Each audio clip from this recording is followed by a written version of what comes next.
All right, and the final question here says, which of the following best explains the reduced efficacy of sumatriptan in this patient? Explanation is usually conceptual. That means we got to make a diagnosis, we got to understand what the drug is doing, and then explain something as it happened. A 34-year-old woman with chronic migraine.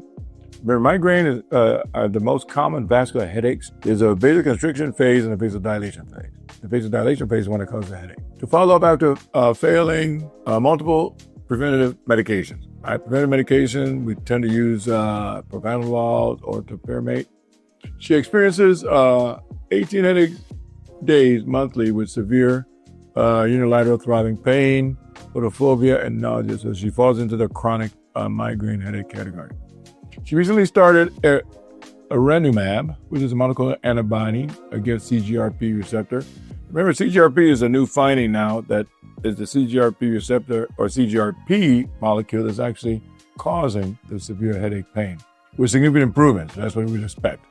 During a breakthrough migraine, she notes that sumatriptan is now less effective than before starting Erenumab. And laboratory studies during her current migraine show that her CGRP level is high. Now, you expect that when you block the receptor, everything before the receptor should elevate. So that makes sense. Normal is less than 40. Substance P level is now 180. Normal is less than 100. Now, that means substance P has gone up. So what does that tell me? This is based on normal physiology. If I were to damage part of my muscle, guess what? The other parts of the muscle will increase their activity to make up for it. If you have a stroke and damage part of your brain, the other parts of your brain will increase their activity to make up for it, and so forth. And the heart, same thing. If I damage part of my ventricle, the rest of the ventricle muscle will increase activity. So that's probably what's happening here. All right, so we need an answer that says other pain receptors or pain neurotransmitters have increased their activity. All right, E says medication overuse, headache, mask and sumatriptan therapeutic effect. No, that's not, doesn't say what we want.